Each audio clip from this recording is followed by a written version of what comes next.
प्रसन्न पाटशाणी को 2019 भी लोकसभा टिकेट देले नहीं जहाँ फल एठी बीजेपी आसिला एवं प्रियदर्शी मिश्र जोई उत्तर टिकेट न देवा मना कर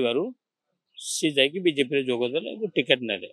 बोधे बीजेडी वरिष्ठ नेता भितर दुई जन गोटे प्रसन्न आचार्य और प्रसन्न पाटशाणी ये होती बीजेडी बर्तमान पुरुखा नेता दी जन प्रसन्न आचार्य सम्बलपुर देले आंको चिलिका देवे कही पर्यटन चिलिका आसन क्या दिज्व बीजेडी घोषणा करना कारण जेहेतु चिलिका विधानसभा घर से खोर्धारू जीति तेणुक चिलिका देले भी असुविधा हम ना आउ गोटे वरिष्ठ राजनेता भावे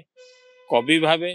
बुद्धिजीवी भावे जड़े ज्ञानी गुणी भावे प्रसन्न पाटशाणी गोटे सुख्याति रही जदि बीजेडी से टिकेट दिए से निर्वाचन बैतरणी पारी होते कष्ट साध्य हम ना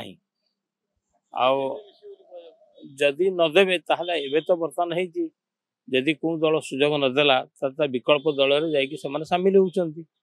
तेणुक जदि बीजेडी टिकेट न दिए से न लड़ी पारती जोई प्रचार करने को बाहरी पारती।